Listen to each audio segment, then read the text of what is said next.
2 mois se sont écoulés dans les plaines d'Afrique et toute la savane semble être dans l'attente d'un événement.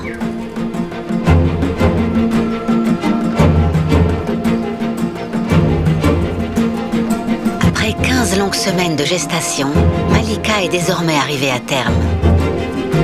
Et elle est bien plus lourde qu'avant. Mais malgré cela, elle a une mission à accomplir. Tous les 2 ou 3 jours, elle part chasser avec sa famille.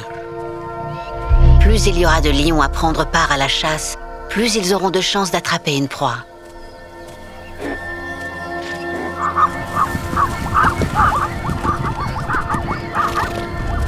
Mais à cause de sa prise de poids, elle n'est pas aussi rapide qu'avant.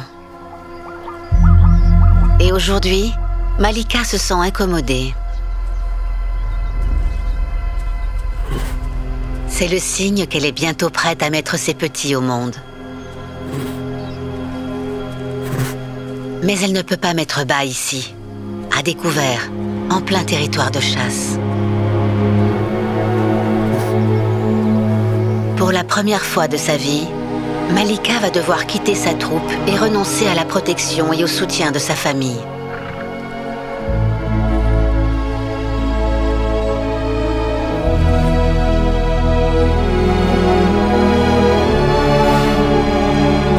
Ama, sa mère, est déjà partie il y a 3 semaines. Pour mettre bas, elle aussi, quelque part dans la savane. C'est ainsi que font les lions.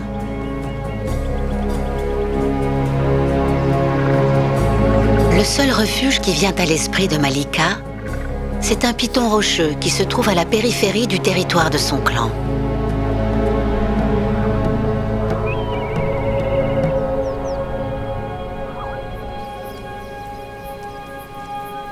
Elle devrait réussir à trouver un coin où se cacher par ici, loin des autres prédateurs. C'est tout nouveau pour Malika, mais instinctivement, elle sait que ce terrain escarpé et broussailleux est l'endroit idéal pour se mettre à l'abri des dangers et donner naissance à ses bébés.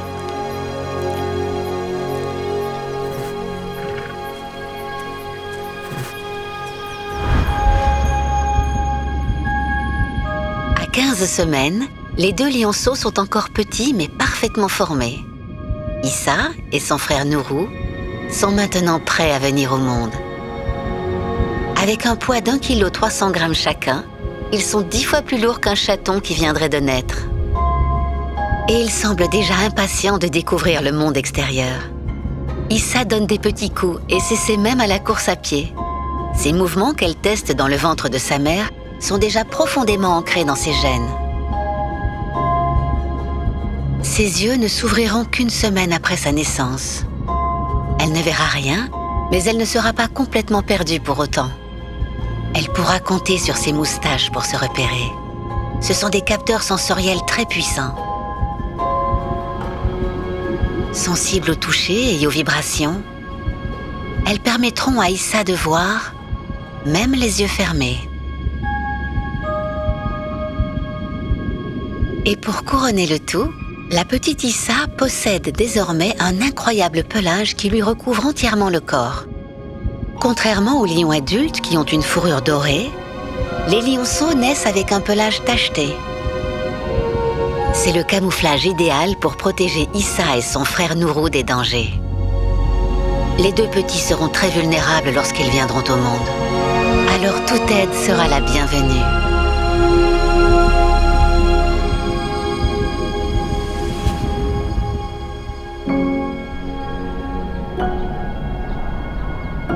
La naissance peut maintenant survenir à tout moment. Malika sent bien que ces 2 lionceaux, Issa et Nourou, feront bientôt leur grande entrée dans ce nouveau monde.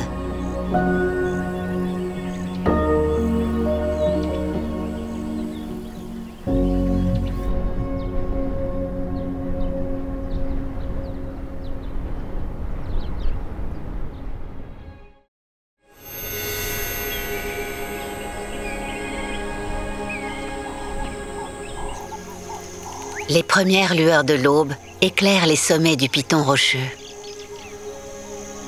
C'est le signe d'un nouveau départ pour Malika.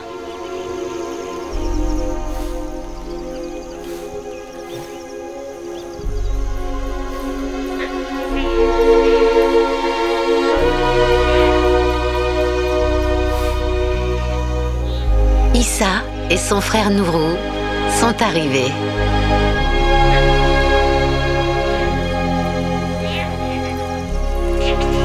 Malika révèle spontanément une grande tendresse. Cette redoutable prédatrice ne pourrait faire preuve de plus de douceur avec ses petits.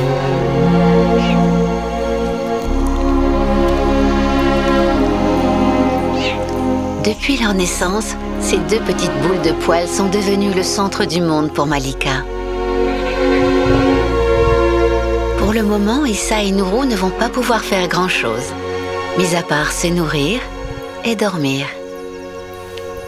Dans ces contrées sauvages, la vie est loin d'être tendre avec les jeunes lionceaux.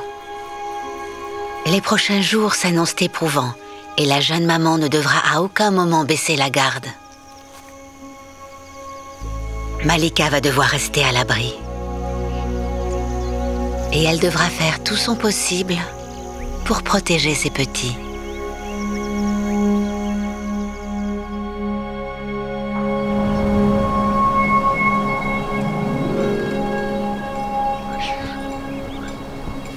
Trois semaines plus tard, Issa et Nourou ont fait d'énormes progrès.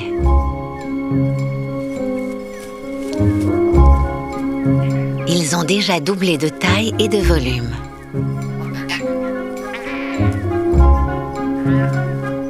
Et à présent, les deux lionceaux marchent d'un pas décidé. Ils décident donc de partir en exploration. Issa est impatiente de découvrir les environs. Heureusement pour leur mère, les lionceaux sont encore assez petits pour être récupérés facilement.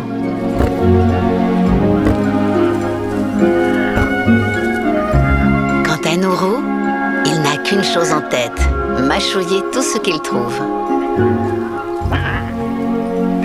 Et notamment l'oreille de sa sœur.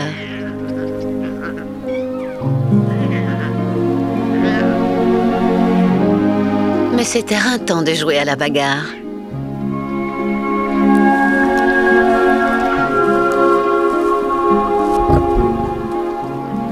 Par chance, il suffit de se nourrir un peu pour s'en remettre. Ils peuvent téter jusqu'à 5 fois par jour.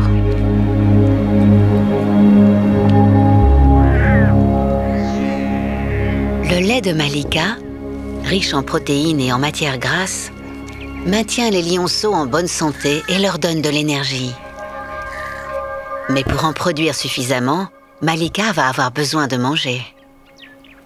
Bien qu'elle soit une jeune mère, elle n'a d'autre choix que de reprendre en parallèle son rôle de chasseuse hors pair. Et quand elle part chasser, elle est obligée de laisser derrière elle Issa et Nourou, qui se retrouvent seuls, avec pour unique protection leur tanière de branchages enchevêtrés. Des troupes rivales, des léopards solitaires ou encore des clans de hyènes pourraient détecter leur odeur. Alors ils vont devoir rester cachés jusqu'à ce qu'ils soient plus robustes. Et cela pourrait prendre encore 4 ou 5 semaines. La situation n'est pas idéale, mais Malika ne peut pas faire autrement.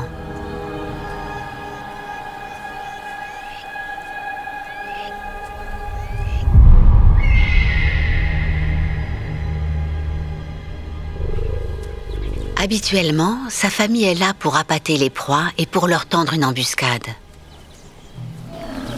Mais cette fois, elle devra se débrouiller seule.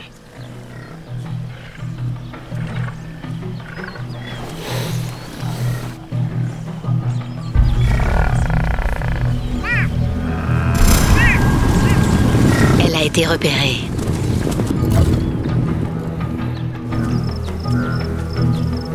Ce ne sont pas les proies qui manquent ici.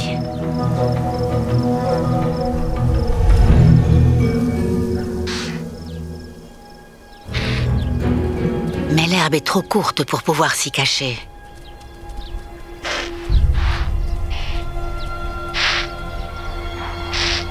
Malika ne peut pas abandonner. Il faut qu'elle mange.